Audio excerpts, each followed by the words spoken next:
Hey, all you home buyers out there. As you may know, there's a lot of moving parts when it comes to buying a home, but there are a lot of things that people don't even think about when they are going through that process, especially the first time home buyers. There's more to it than just finding a 3-bedroom, 2-bathroom home with office space, a swimming pool, all that good stuff. So there's a lot more that you kind of need to pay attention to when you're buying a home. More details coming right up. Hey guys, it's Stephanie Bueno here with the Whittemore Group at LPT Realty right here in the Destin-Fort Walton Beach area. If this is your first time to our channel, thank you so much for checking us out. Make sure you hit that subscribe button and tap on that bell so you're notified every time we do a new video.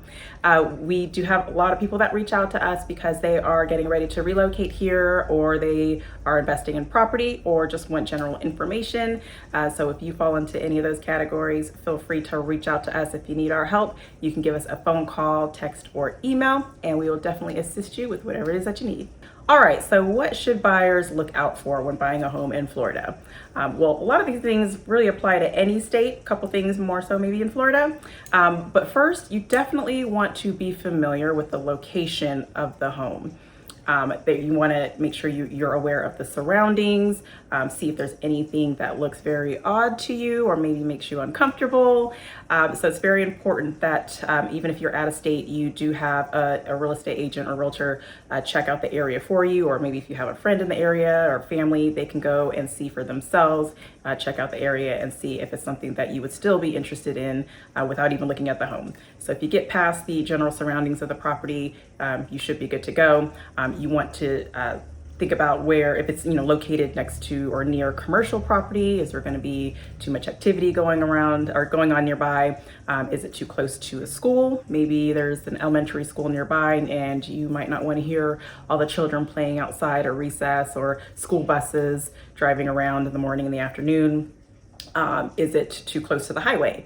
Maybe you don't want to hear all the traffic going by when you're trying to enjoy your peace in your own home.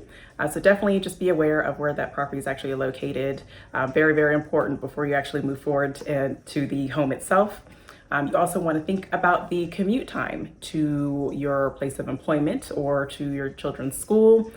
Is that drive time tolerable? So you definitely don't want to find a home that you feel like is just right for you, but you have to drive an hour to get to work. Here in our area, peak season definitely adds to your drive time, so you want to take that into consideration as well, that it would take you a little bit longer to get to where you need to go during, between March and September timeframe, where there's a lot more visitors here, kind of clogging up the roads here. So definitely take in consideration the commute time to where your children's school is, or your work. Now the schools, of course there's school buses, but there are some parents that opt not to put their children on a school bus, or you might live in an area that's too close to the school to where the schools do not offer pick up and drop off for your children. Another thing to think about is that property in a flood zone? A lot of people think that the entire state of Florida is a flood zone. I mean, they're not wrong. However, FEMA does declare certain areas to be in an actual flood zone. If it is in a flood zone, then if you're financing, then flood insurance will definitely be required. Even if it's in a flood zone X, when you're not required to have a homeowner's insurance policy, still definitely recommended. Better safe than sorry.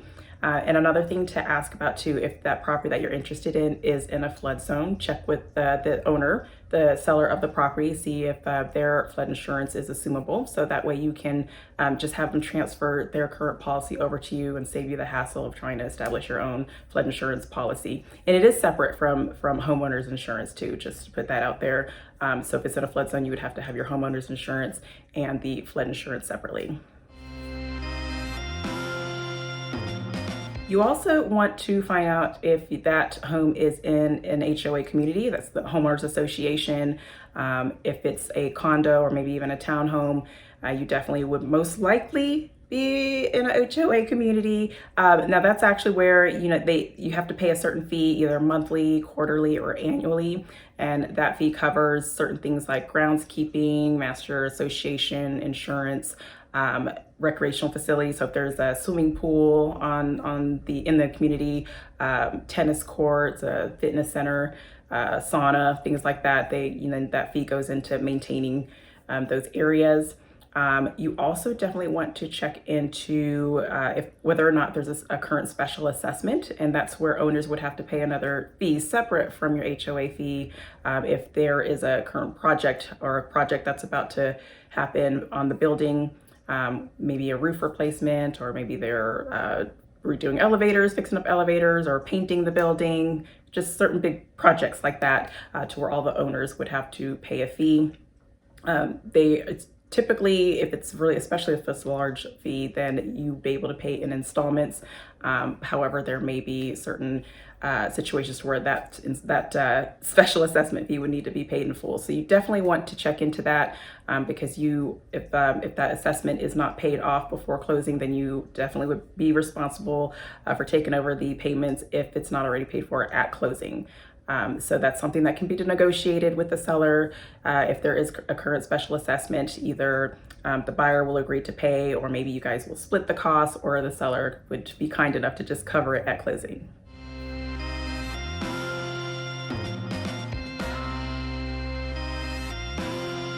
Another big thing, if you are buying a condo and you plan on living in it, you make sure that pets are allowed for owners. There are certain communities where there are no pets allowed at all, and there are some where owners are allowed to have pets. So you definitely want to check into that. And if they do allow pets, then make sure you do your further research and find out if they do, find out what the restrictions are for certain breeds or the size, because you would definitely hate to purchase this new home just to find out that you cannot bring your furry loved one.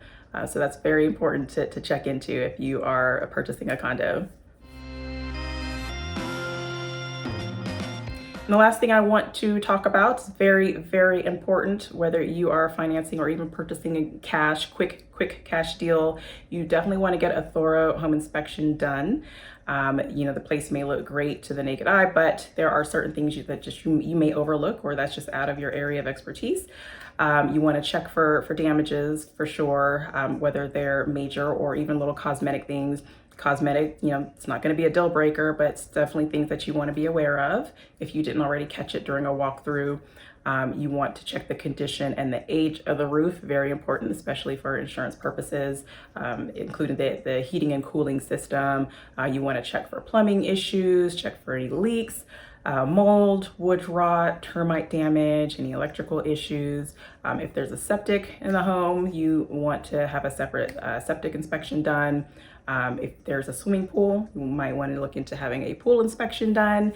You want also, things people don't think about are the windows. I definitely like to open and shut the windows, make sure they do lock. So you want to check to see if the doors and the windows are functioning the way they should and they do lock. So just little things like that. There's a lot more to look into, but those are just the key things that pop into my head right away when I think of a home inspection.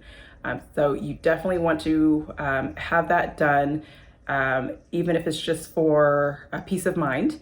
If you feel like regardless of the condition you're going to purchase that property, it's still highly recommended that you have that done, just so you know exactly what you're getting yourself into. Well, those are some of the main things that you should definitely consider when you're buying a house in Florida. If you want to know more as far as the process of searching for a home and the process of the whole purchasing process till you get to close and get the keys to your property, feel free to reach out to us. We love to help as many people as we possibly can. Don't forget to like and share this video with anyone you know that may be interested in purchasing a home here in Florida. We love to help them too. Again, I'm Stephanie Bueno with the Whittemore Group at LPT Realty. I'll see you guys next time. Take care.